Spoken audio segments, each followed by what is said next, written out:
E esse primeiro período, aproveitar que você está de pé, vou apresentar já já o pastor Silas. Fica de pé, pastor Silas, fica de pé, Theo. Pastor Silas vai estar pregando o segundo período, a gente vai falar aqui já já. E nós estamos recebendo agora Theo Hayashi. Vem para cá, homem de Deus. Nesse primeiro período, nessa primeira sessão.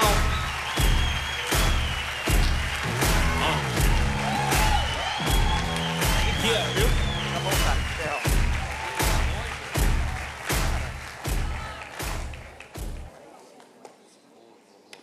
Glória a Deus. Continua de pé onde você está. Erga suas mãos onde você está.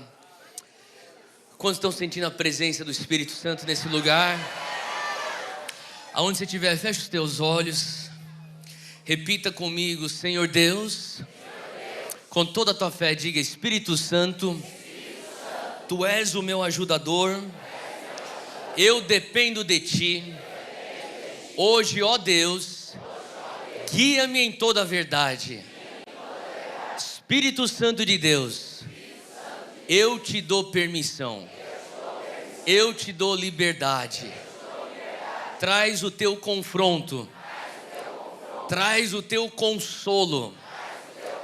Acima de tudo, Senhor, me transforma e renova em mim o primeiro amor, em nome de Jesus. Se você orou isso com fé, aplauda Jesus mais forte aonde você está. Glória a Deus. Glória a Deus. Você pode se assentar. Aqui na Rocha é diferente, né? Você tem água de coco. Glória a Deus por isso. Gente, é sempre muito bom estar de volta com vocês. Estava com saudade de vocês. Última vez que eu estive aqui na Rocha não existia esse mezanino. Eu acho que a última vez que eu estive aqui na Rocha não existia nem a escola Rocha, né? E eu vejo já aquilo que Deus já vem fazendo, que alegria. E eu sou tão grato por ter pessoas que nem os seus pastores aqui da Rocha. Pastor Fred, um amigo, irmão meu, muito obrigado pelo convite. Todo pastora também e toda a equipe pastoral aqui da Rocha. Será que vocês podem aplaudir de gratidão os seus pastores? Glória a Deus pela vida deles.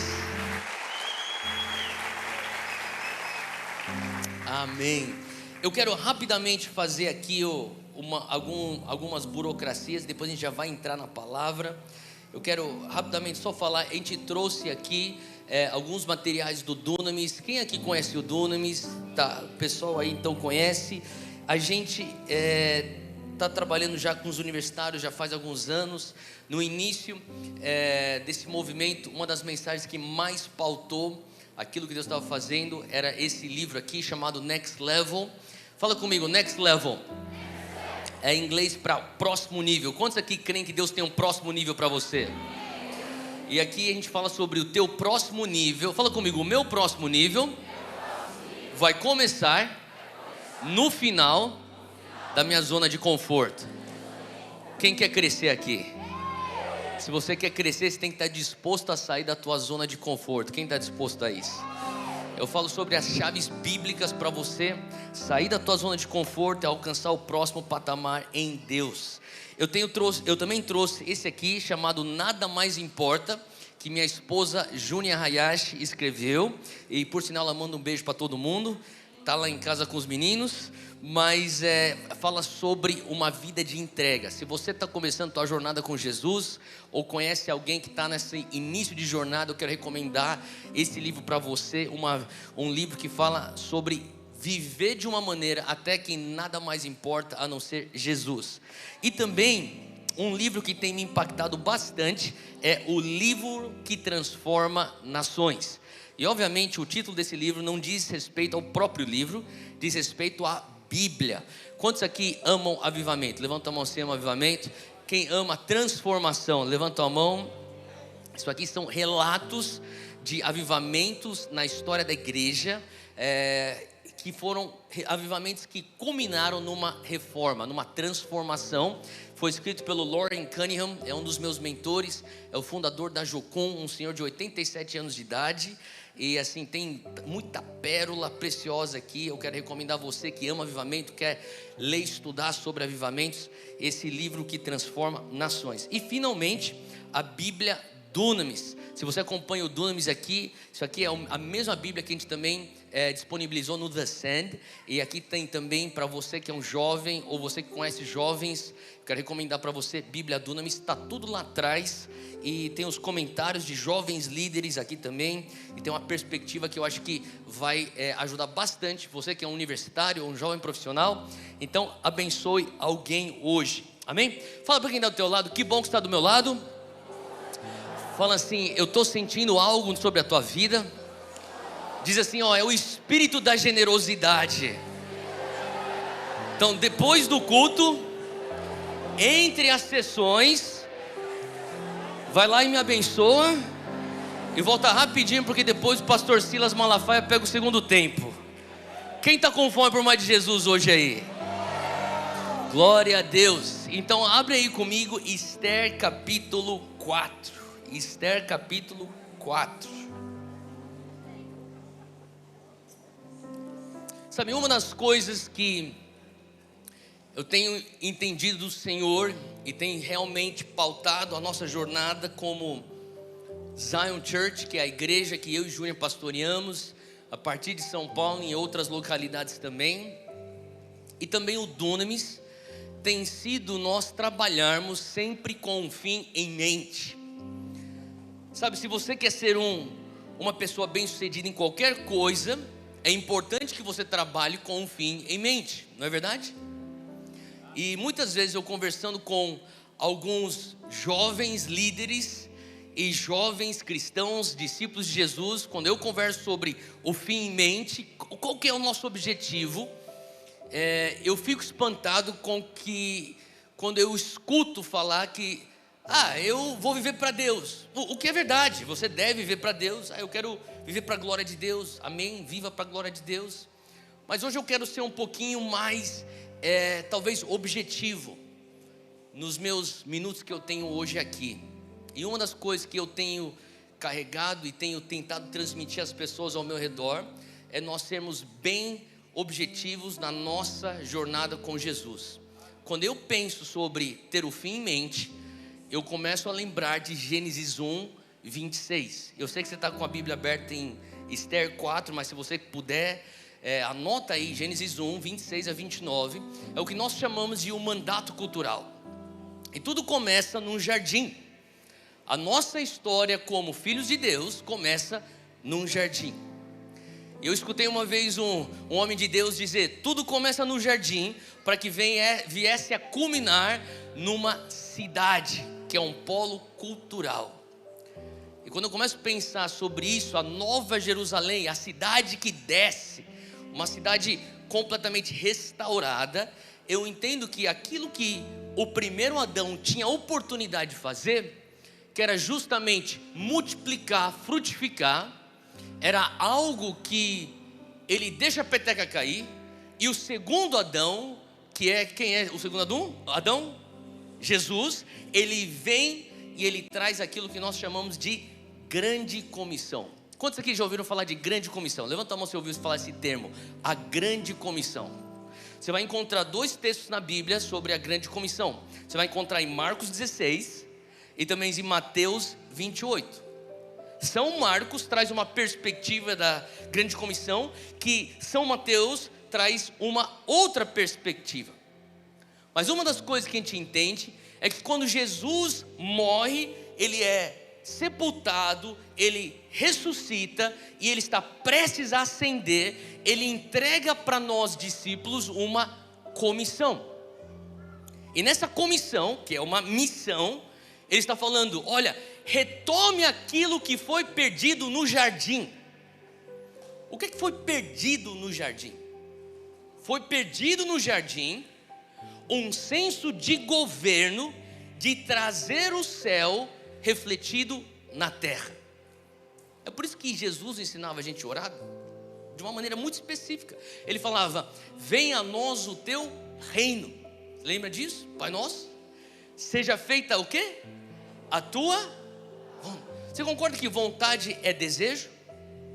Qual que é o desejo de Deus? O desejo de Deus continua o mesmo desejo que tinha lá no jardim, em Gênesis 1, que era: eu vou te dar um jardim, homem, e eu quero que você venha frutificar e multiplicar, para que esse jardim, que é um reflexo do céu na terra, venha então crescer e venha então encher todo esse globo terrestre.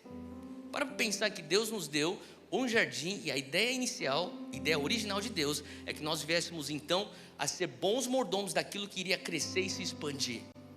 Então Jesus, ele fala assim: olha, eu vou retomar aquilo que Adão perdeu no jardim. Eu quero que você venha pegar aquela missão novamente e fazer discípulo das nações.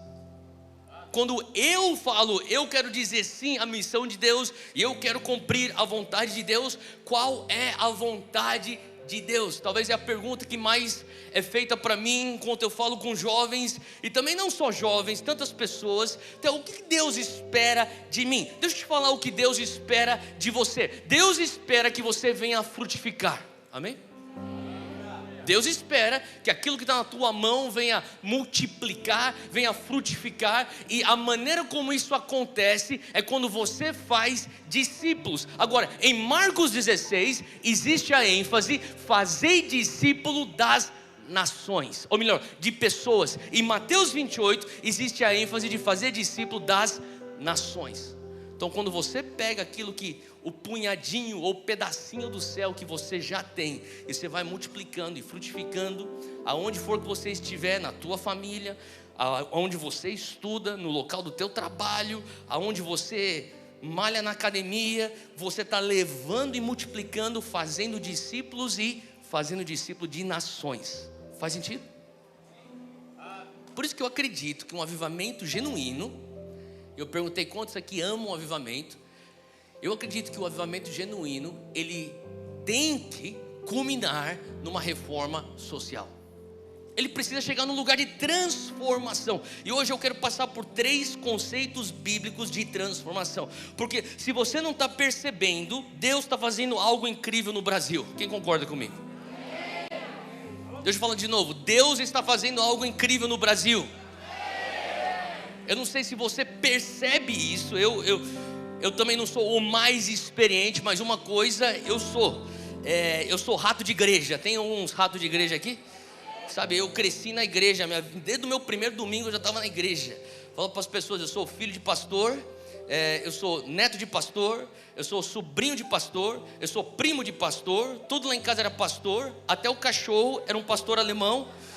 Tudo era pastor, então não tinha como, era rato de igreja. Então a minha vida inteira, o que eu conheço é a igreja. E quando eu começo a perceber o que Deus está fazendo hoje na nação, realmente é uma coisa diferente do que já aconteceu no passado. Concorda comigo? Se você está andando com Jesus, mano, mais de 10 anos, mais de 20 anos, você sabe o que eu estou falando. Agora, a pergunta é: esse embalo que nós sentimos na nação, quantos entendem que existe um embalo espiritual no Brasil hoje? Levanta a mão. Para onde que isso está indo? É justamente isso que eu faço essa pergunta. Para onde que nós estamos indo? Qual é a linha de chegada? Eu estou aqui para dizer para você que a linha de chegada é até que, como aquele versículo em Apocalipse, os reinos deste mundo se tornem o reino do nosso Cristo. Esta é a linha de chegada. Quando a gente começa a entender o estabelecer do reino de Deus aqui nessa terra. Faz sentido? E para isso, nós estamos como igreja, não enxergando esse embalo para crescermos os nossos ministérios. Não, é para vermos transformação. Então hoje, rapidamente, eu quero entrar em Esther capítulo 4, versículo 13. Se você conhece essa história, eu vou só revisar rapidamente. Esther, uma garota judia casada com o rei da Pérsia. E a Pérsia, na época, potência mundial, tinha influência sobre Israel. E Israel estava sob a ameaça de um genocídio, porque um dos conselheiros do rei da Pérsia armou para que os judeus fossem então completamente destruídos. E Esther, que era órfã, foi criada então pelo seu tio ou pelo seu primo Mardoqueu ou Mordecai, dependendo da tua tradução. E ela era onde ela sempre foi uma garota linda, foi a menina mais bonita do colégio, sempre crescendo. Ela ganha então um concurso de beleza. Ela então, por conta de ter vencido esse concurso, casa com o rei. O rei não sabe que ela é judia, ninguém sabe que ela é judia. E todo mundo reconhece ela como uma mulher linda, sábia, carismática ao lado do rei. E o rei então está prestes a concordar com esse esquema de genocídio. E o seu tio que criou ela está do outro lado, fora do palácio, tentando entrar em contato com a Esther. Porque se tem alguém que pode fazer a diferença para o povo de Israel, é a rainha Esther. E ela está começando a dar passo para trás. Ela está começando, que nem a gente fala na gíria, a pipocar. E quando ele percebe, ela está amarelando, ela está pipocando. Aí a gente entra no texto de Esther capítulo 4, versículo 13. Quando Mordecai recebeu a resposta de Esther, e a resposta dela era: olha, não tenho muito o que fazer, não é como se eu tivesse autonomia. Veja bem, eu estou aqui no palácio, mas não é assim, tio, não é assim, Mordecai. Mordecai diz: não pense que pelo fato de estar no palácio do rei, você será a única entre os judeus que escapará. Pois se você ficar calada nesta hora, socorro e livramento surgirão de outra parte para os judeus, mas você e a família do seu pai morrerão. Quem sabe não foi para um tempo como este que você chegou à posição de rainha. Vira para quem está do teu lado e fala assim: quem sabe que não foi para um tempo como este que você está aqui.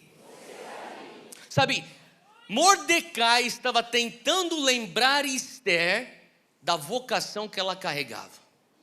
Agora, Esther, ela estava bem consciente de onde ela estava. Ela fala assim: olha, eu estou aqui no palácio do rei. E aqui Mordecai, ele está dizendo: olha, não pense que pelo fato de você estar aí dentro no palácio do rei, com os tapetes persas, com os cristais, com os talheres de prata, com as cortinas lindas. Deixa eu te falar uma coisa, Esther.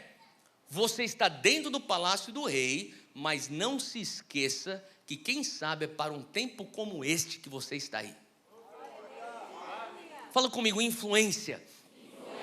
Sabe, todos nós temos um raio de influência. Esther tinha um raio de influência. Hoje em dia a gente fala muito sobre influência, eu diria, muita influência aqui, não é verdade? Então hoje você tem influência digital, até se tornou uma profissão, digital influencers. Tem influenciadores digitais, eles fazem dinheiro com isso, bastante dinheiro alguns. Agora a influência pode ser pelo fato que você tem muito cifrão na tua conta bancária, então você é uma pessoa influente. No caso da Esther, ela era influente porque, vamos dizer, começou sendo influente porque ela tinha um talento, um dom natural, que era a sua beleza, o seu carisma. E algumas pessoas nascem com dons, elas são pessoas influentes. Eu não quero saber se você gosta ou não gosta, se você concorda ou não concorda com o Neymar, mas aquele garoto, ele é talentoso, concorda comigo? Ele nasceu com aquilo, ele pode treinar a vida inteira, a pessoa tem que nascer com aquilo. Então a pessoa que nasce com talento, ela se torna influente. A pessoa que tem a oportunidade de estudar e se aplica e começa a colecionar então diplomas na parede, o conhecimento dela pode trazer influência. A pessoa que tem uma fama, ela é conhecida, ela tem influência. Não tem nada de errado você ter influência. Hoje em dia nós prestamos bastante atenção à influência. Quantos seguidores você tem nas redes sociais? O que é que você tem que é a tua influência? A fama. Hoje em dia, você pergunta para um adolescente: o que é que você quer ser quando você crescer? E o cara fala: quero ser famoso. Antigamente você perguntava para mim: o que você quer ser? Eu falava: quero jogar no São Paulo. E nunca fui bom o suficiente para jogar bola. Então daí você pergunta na igreja: o que você quer ser? Quero ser baterista, não é isso? Hoje em dia você pergunta para o moleque da igreja: ei, o que você quer ser? Quer ser famoso. O que ele vai fazer? Ele vai fazer tudo que está no alcance dele para ser famoso. Porque hoje a obsessão está na influência. Esther estava muito consciente da sua influência. Só que Mardoqueu, ele não estava tão preocupado com a influência dela. Ele estava preocupado se ela tinha a sobriedade de entender o momento, discernir os tempos. Ele falou assim: Esther, quem sabe não foi para um tempo como este que você está aí nesse palácio. Eu sei que você é influente, Esther, mas pensa no teu propósito, pensa na tua vocação. Já parou para pensar o tempo que você vive, que você poderia ter nascido em 1822 e não está vivo hoje, que você poderia ter nascido na Sri Lanka ou na Singapura, mas você nasceu para estar vivo em 2022 no Brasil? Alguém já pensou nisso? Por quê? Por quê? Por que você está vivo no Brasil em 2022? Quem sabe não foi para um tempo como este? Se você puder, abre comigo aí em 2 Samuel capítulo 11. Em 2 Samuel capítulo 11 tem uma outra história de um cara muito influente. Esse cara, você conhece, é o rei Davi.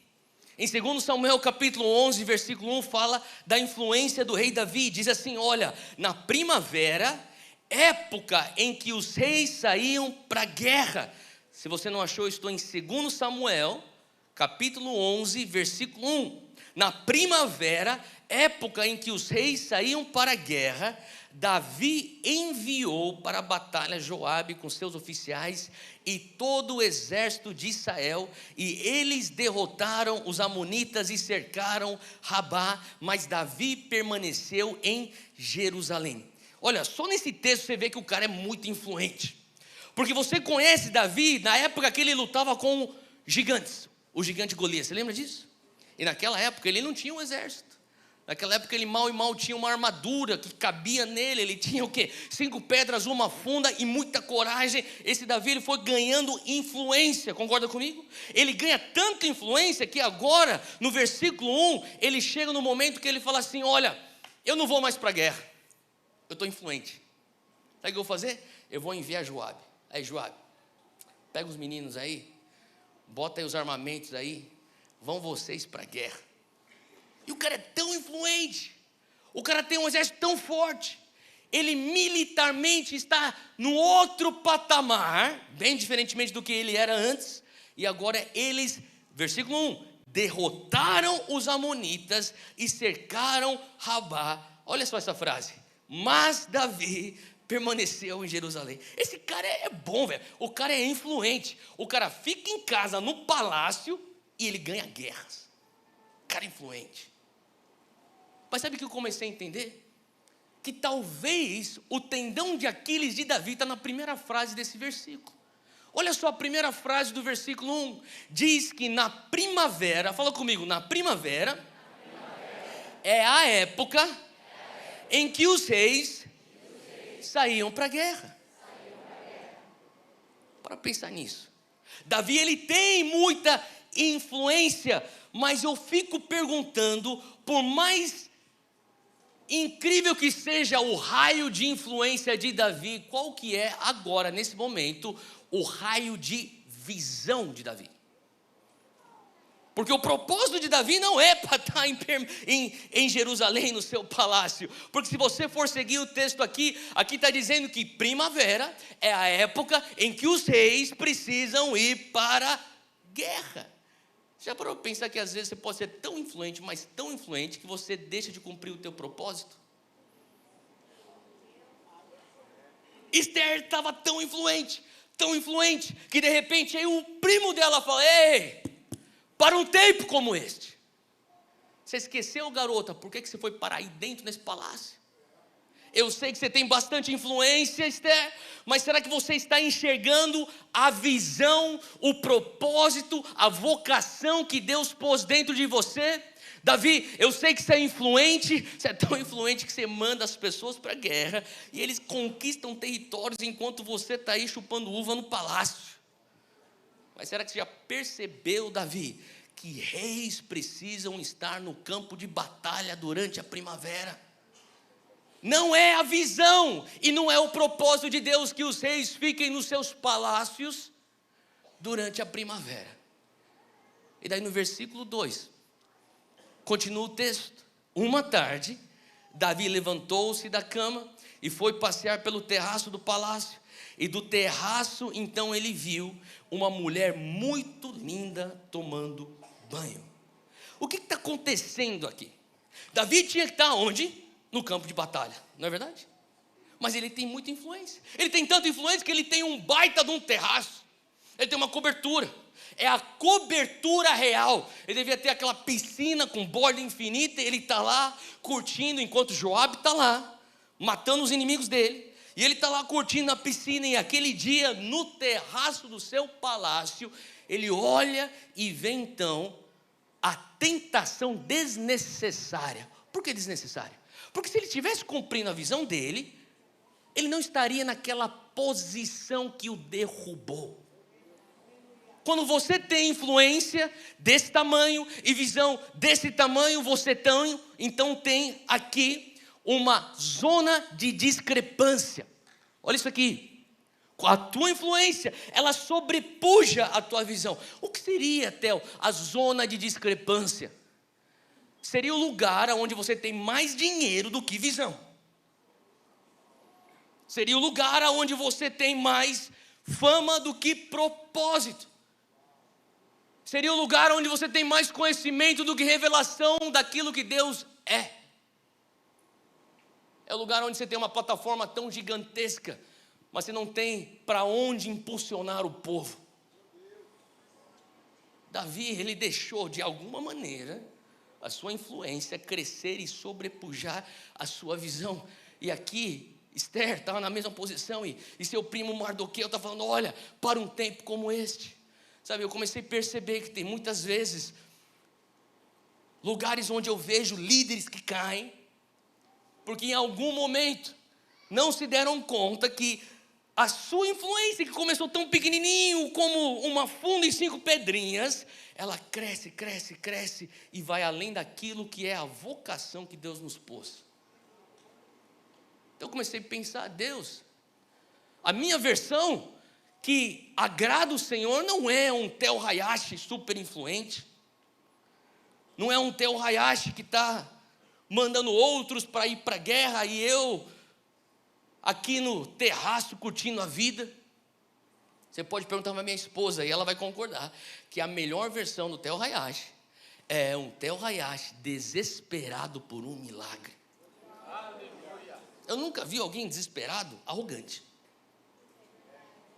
Eu nunca vi alguém que precisa de um romper de Deus andar por aí com autossuficiência. Quantos aqui amam milagres? Quem gosta de milagre? Eu gosto de milagre. Seja sincero, quem gosta de milagre? Mas deixa eu te falar o que você não gosta. Você que levantou a mão e falou assim, eu gosto de milagre. Eu concordo, eu também gosto de milagre, mas eu também acho que comigo e com você é igual. Você não gosta daqueles 5 minutos ou 5 segundos que antecedem um milagre. Aquilo lá você não gosta. Porque naquele momento você está desesperado. Você fala assim, Deus, se o Senhor não intervir, vai ser um fracasso. Sabe o que eu estou falando? E a pergunta que eu faço é, será que nós estamos dispostos a viver de uma maneira onde nós estamos constantemente dependendo de Deus por um milagre? Porque para mim é muito claro, ou você vive dessa maneira onde a tua influência é maior do que a tua visão, ou você vai viver um lugar onde eu não concordo você falar, Deus diminua a minha influência. Pelo contrário, eu acho que Ele tem que continuar crescendo a tua influência sim. O que a gente pode pedir para Deus é, Deus, aumenta mais a minha visão. Eu quero manter a minha visão além da minha influência. Porque quando eu tenho uma visão além da minha influência, sabe o que isso me põe? Me põe numa posição de um andar de fé.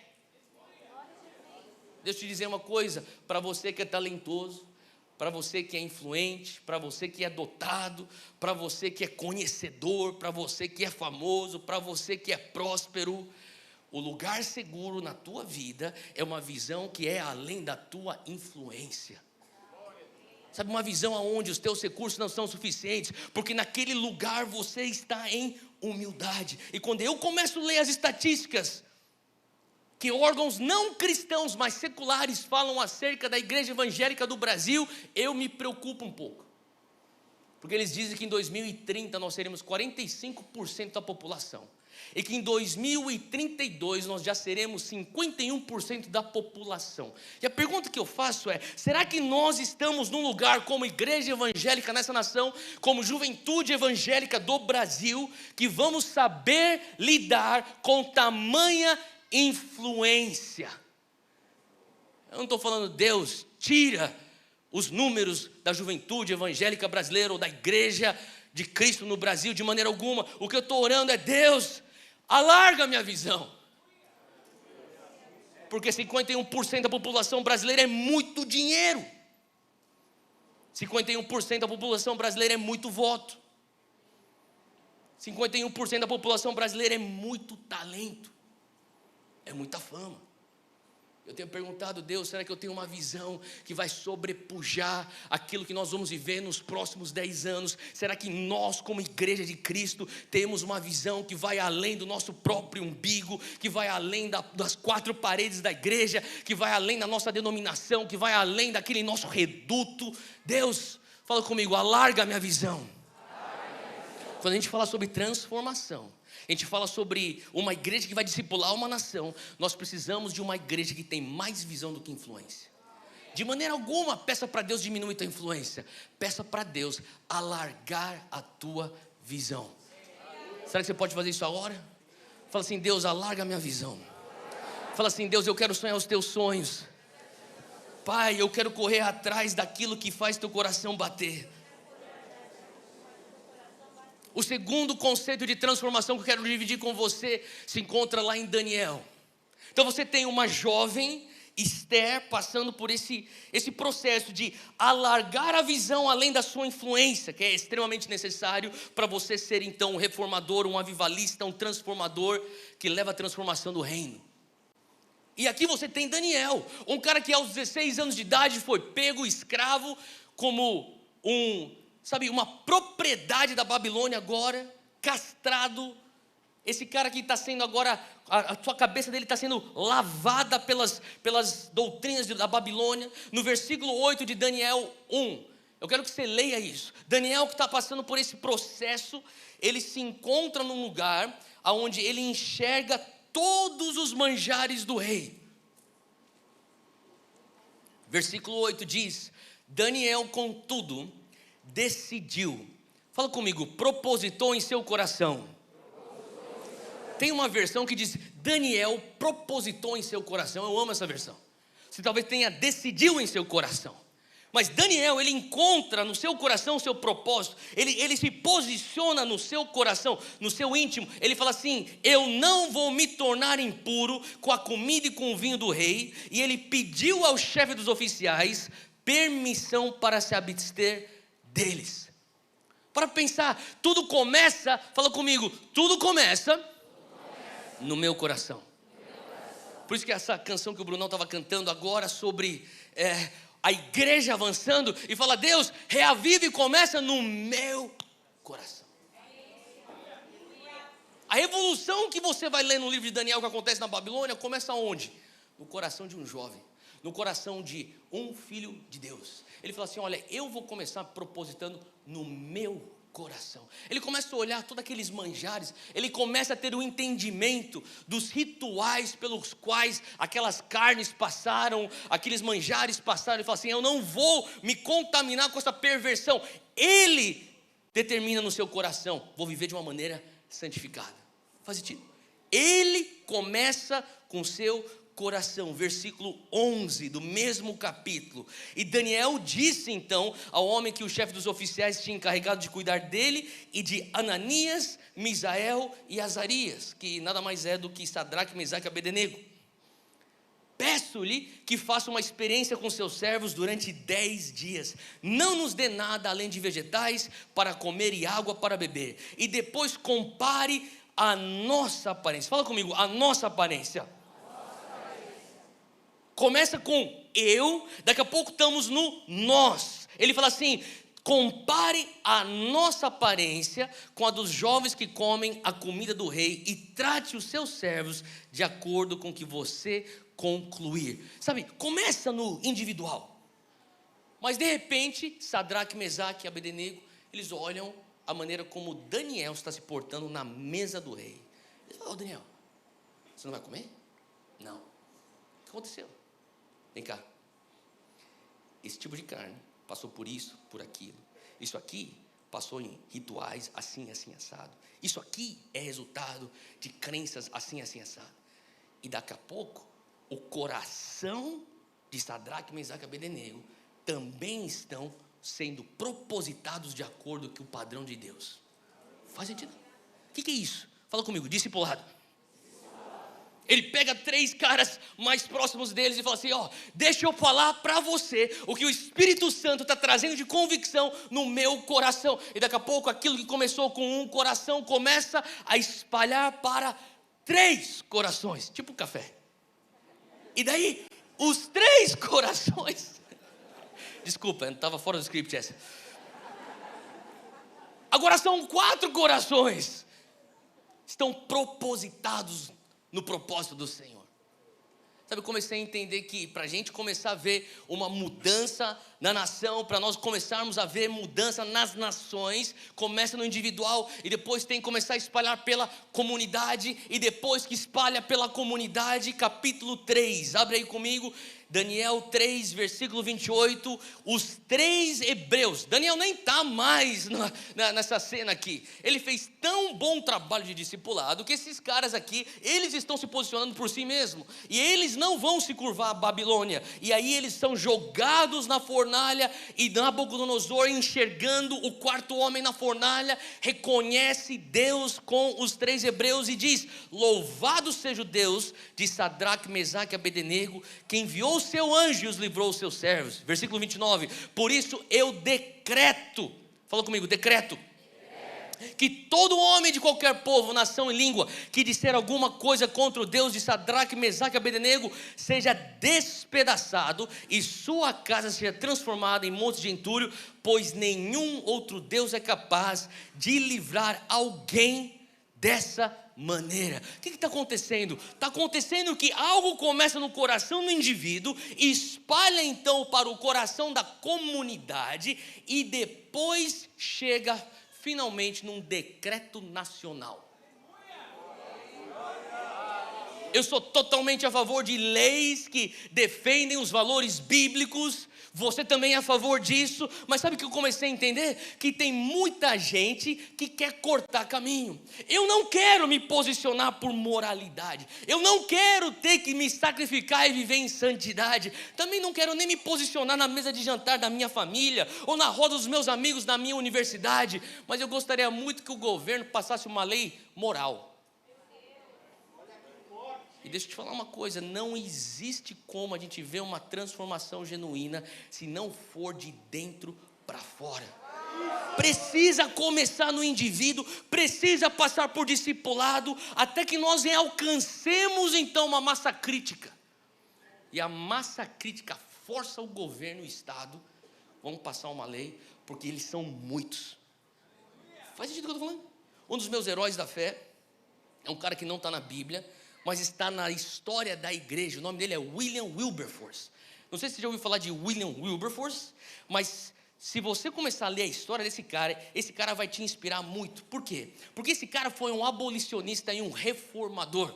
Na verdade, a história rápida aqui de William Wilberforce, ele nasceu numa família muito privilegiada, numa família de muita grana. Ele era um playboy de Londres. E quando ele estava um dia bêbado no bar, com 19 anos de idade, ele faz uma aposta com um amigo dele. E eles fazem uma aposta: quem consegue se eleger primeiramente no parlamento britânico. História de verdade, história verídica. E daí ele fala: eu vou tentar. E não é que o cara ganha. Ele ganha e foi, na época, e por muitos anos então, se tornou o membro do parlamento britânico mais jovem da história da Inglaterra. Daí ele entra, o primeiro dia que ele vai para o parlamento britânico, ele falava assim na biografia dele, que eu já li algumas vezes. Ele falou assim: eu não sabia nem o que eu estava fazendo aqui dentro. E depois de ficar lá no parlamento britânico, seguindo o protocolo, depois de 4 anos, ele começou a entrar numa crise. E ele, na crise dele, falou: eu preciso de férias. E ele foi para a Riviera Francesa passar 3 meses. Nada mal, né? Tem a Riviera aqui, tem a Riviera Francesa. Qual que você prefere? Enfim, o cara estava lá na Riviera Francesa, meditando na vida, numa crise, o que eu estou fazendo? Eu sou um membro do parlamento, eu sou um jovem, ele está com seus 20 e poucos anos, tenho dinheiro, tenho influência, o que eu tenho que fazer? Como é que eu fui parar lá?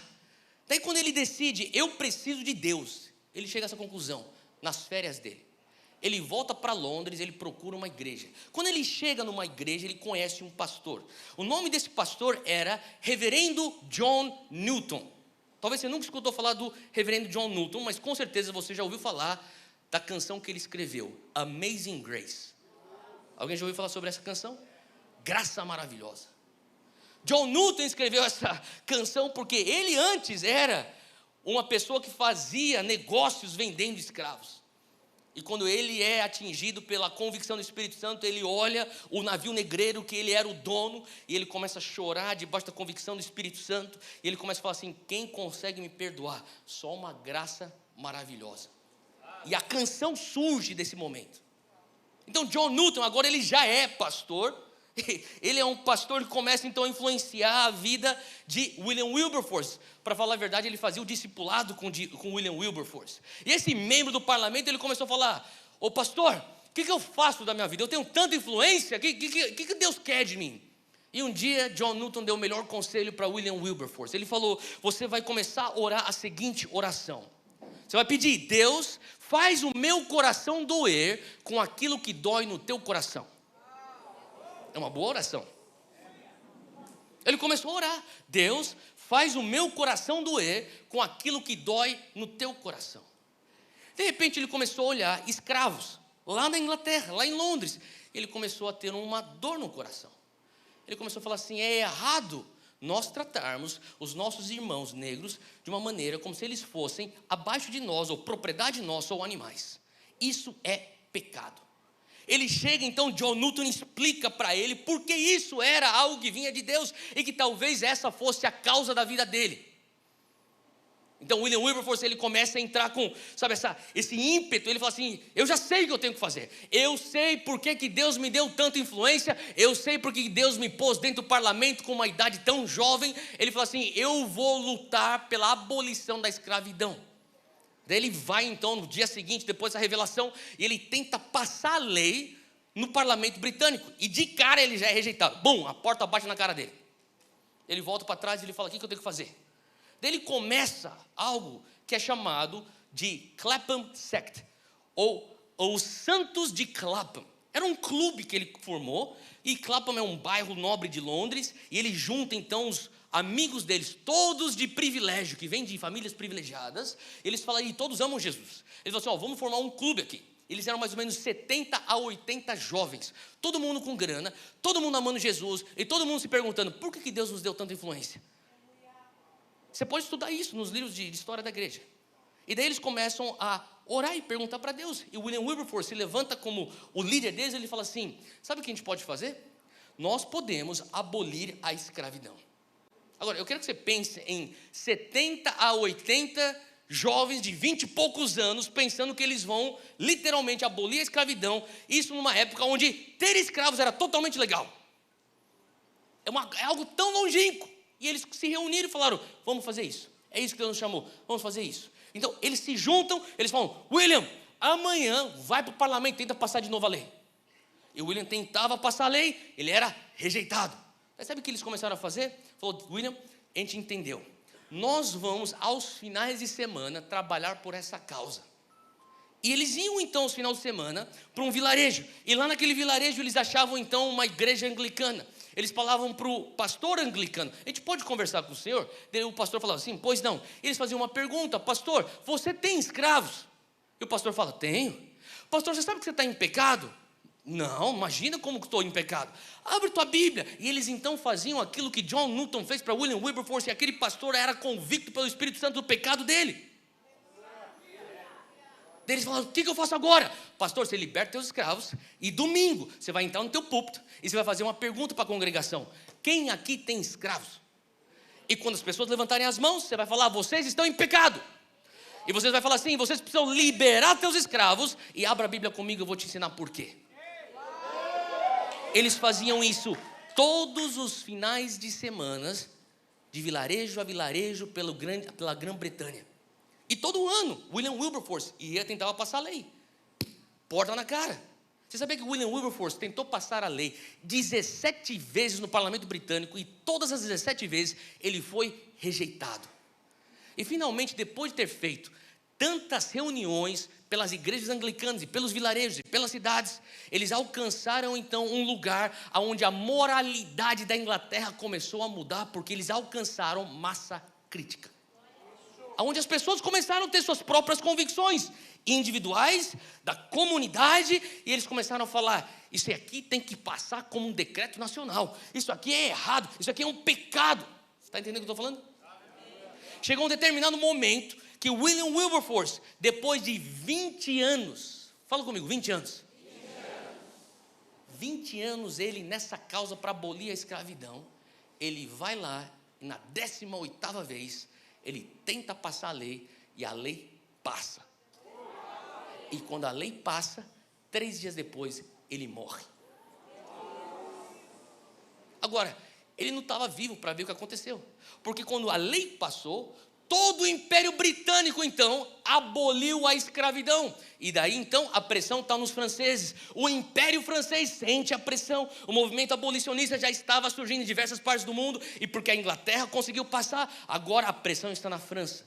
A França então abole a escravidão, e agora com a Inglaterra e com a França, com a escravidão abolida, a pressão cruza o Atlântico e vai para a América do Norte, e causa até uma guerra civil nos Estados Unidos. E agora os americanos vão abolir a escravidão. E porque os americanos aboliram a escravidão, aquilo começa a descer para o sul, América Latina, América do Sul e finalmente também no Brasil.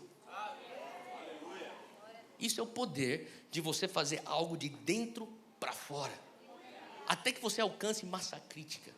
Eu sou totalmente a favor de leis morais, mas sabe o que sou mais a favor? Aonde nós alcançamos como sociedade um lugar onde a lei vem só proteger algo que já é o nosso valor.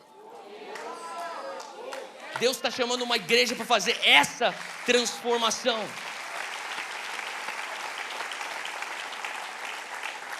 Nós falamos sobre você ter uma visão maior do que tua influência. Nós falamos sobre uma transformação que é de dentro para fora, do individual, da comunidade, finalmente no decreto nacional. E terceiro conceito que eu encontro na Bíblia sobre transformação de nações. Está lá em Lucas capítulo 11. Se você puder, abre comigo e eu termino com isso. Lucas capítulo 11, versículo 24. Jesus está ensinando sobre expulsar demônios. Ele está ensinando aqui sobre libertação, e quando Jesus fala em Lucas capítulo 11, versículo 24, ele diz: quando um espírito imundo sai de um homem, ele passa por lugares áridos procurando descanso, e não encontrando, diz: eu voltarei para a casa de onde eu saí. E quando ele chega, encontra a casa varrida e em ordem, então vai e traz outros 7 espíritos piores do que ele. Entrando, eles passam a viver ali, e o estado final daquele homem se torna-se pior do que o estado primeiro. Para pensar nisso. Jesus, ele está ensinando, e alguns versículos antes ele fala: se eu expulso um demônio pelo dedo de Deus, eis que chegou a vocês o reino de Deus. Sabe, toda vez que você vê um espírito imundo sendo expulso de um lugar, você tem a oportunidade, nós temos a oportunidade de vermos a implementação do reino de Deus na terra. Jesus toma tempo para ensinar de fato o que acontece, a mecânica do exorcismo. Ele fala assim: olha, o espírito imundo sai, ele começa a procurar lugar árido para ele poder aterrissar. Ele não encontrando esses lugares áridos, ele pensa: deixa eu tentar voltar para o lugar de onde eu saí. E quando ele volta, encontra a casa varrida, adornada e um vácuo. Fala comigo, todo vácuo vai ser preenchido por toxicidade. Jesus estava ensinando isso. Ele estava falando assim: não permita vácuos.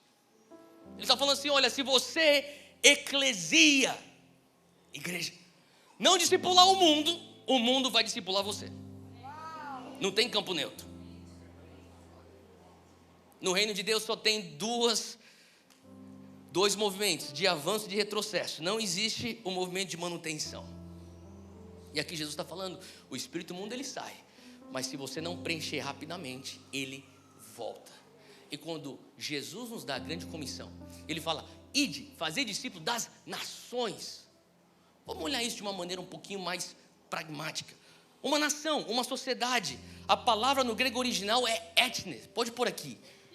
Toda nação, toda sociedade é composta de 7 esferas, ou de uma maneira geral, 7 esferas que compõem uma sociedade. Você vai ter a esfera da religião, ou da esfera da igreja, a esfera da família, a esfera da educação, você vai ter aqui a esfera da comunicação, a esfera da economia, do business, dos negócios, a esfera do governo, que é o setor público, judiciário, legislativo, executivo, a esfera da artes e entretenimento, que também contempla celebração, esportes.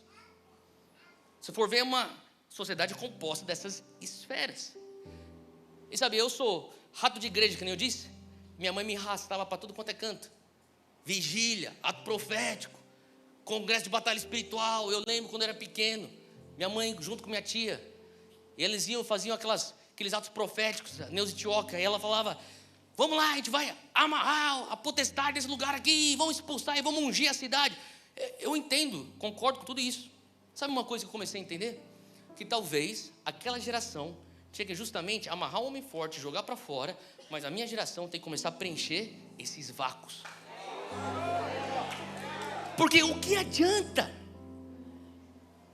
eu expulsar aqui na área do governo o espírito da corrupção, e a gente aponta as mãos para Brasília, a gente unge lá Brasília, e sai espírito de corrupção, espírito de mentira, espírito disso e de roubalheira. Só que a gente não está levantando os nossos políticos para preencher aquilo como discípulos com DNA do reino de Deus. Então a gente se levanta falando assim: nós somos contra a ideologia de gênero, e eu também sou contra. A gente fala assim: na educação, nós somos contra essa agenda, isso, aquilo. Mas deixa eu perguntar, são raras as igrejas que nem a Igreja Rocha, que tem a sua escola. Porque alguém tem que preencher esse vácuo. Faz sentido. A gente está jogando contra o espírito de ganância, esse espírito que é de avareza do mundo dos negócios. Mas quantos empreendedores estão surgindo com a mentalidade e teologia correta do que é dinheiro e a cosmovisão bíblica do que é gerar riqueza? Eu não estou falando de pessoas que estão te ensinando a fomentar um mamon que está aí batalhando pelo teu coração. Não, eu estou falando de um coração generoso, para entender: Deus é para gerar emprego, para abençoar famílias, para financiar o reino. Faz sentido o que eu estou falando? Nós temos como Pai o Criador dos céus e da terra.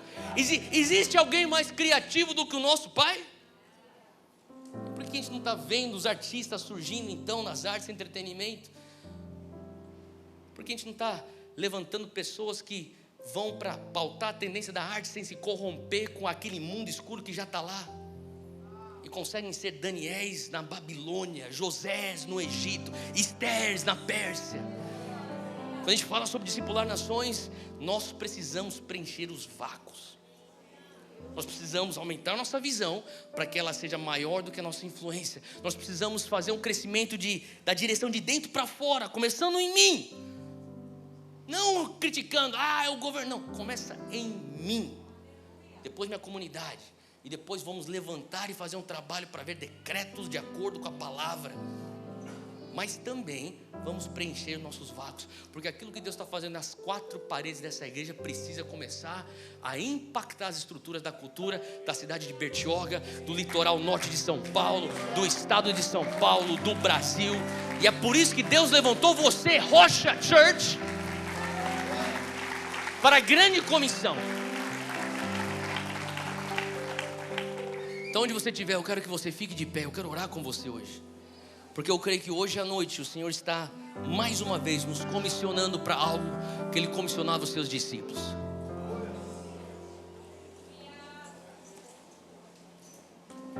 Se você puder, abra seu coração, abra suas mãos também, como sinal de recepção daquilo que o Espírito Santo quer fazer. E eu quero orar com você hoje à noite. Pai, eu quero te agradecer por cada filho teu, cada filha tua que está aqui na Rocha Church. Te agradeço, Senhor Deus, porque representamos famílias aqui, representamos aqui vizinhanças, cidades, regiões. Pai, nós pedimos agora, em nome de Jesus, como teus filhos e filhas brasileiros, aqui também do litoral e do estado de São Paulo, nós pedimos, Pai, que seja feita a tua vontade, assim aqui em Bertioga como é nos céus. Que seja feita a tua vontade em São Paulo como é nos céus. Pai, que seja feita a tua vontade no Brasil como é nos céus.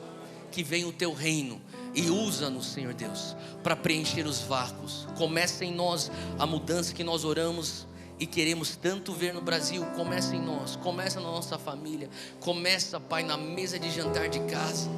Eu quero clamar e pedir, Pai, que o Senhor venha alargar a nossa visão, que nós não venhamos nos tornar bêbados nas bênçãos. Queremos sobriedade, e nós dizemos hoje que as vozes de Mordecai, que serão enviadas como a voz do Espírito Santo, são bem-vindas, para nos lembrar, quem sabe não foi para um tempo como este, que você veio para esse mundo e para essa nação, em nome de Jesus, amém.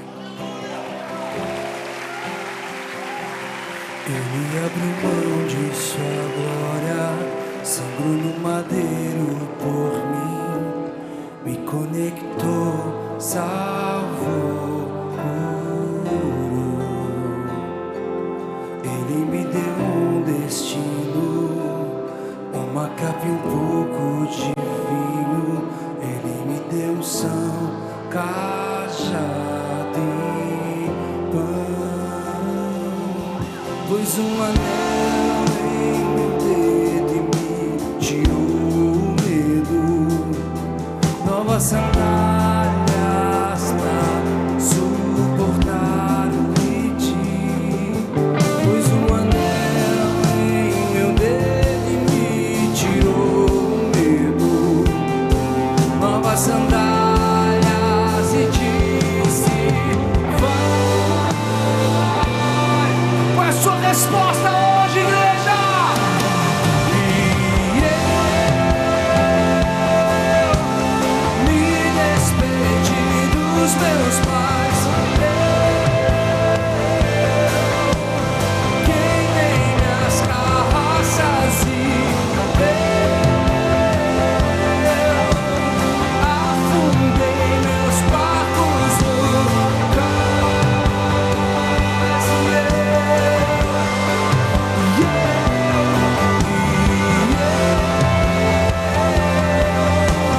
Me despedi dos meus pais. Eu queimei minhas carroças e eu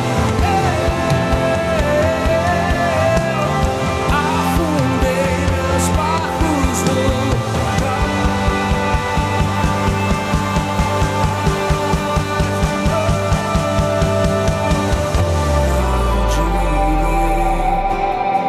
se eu não tenho pra onde voltar, só tenho você, Deus.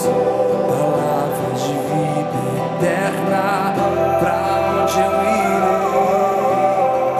Se eu não tenho pra onde voltar, só tenho você, Deus. Palavra de vida eterna, pra onde eu irei? Se eu não tenho pra onde voltar, só tenho você, Deus. Palavra de vida eterna, pra onde eu irei? Se eu não tenho pra onde voltar, só tenho você, Deus. Se nós iremos pra onde eu irei? Se eu não tenho pra onde voltar, só tenho você, Deus. Palavra de vida eterna,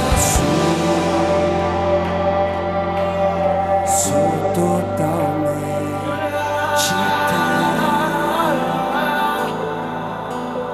Fui encontrado pelo teu amor, pelo teu amor. sou.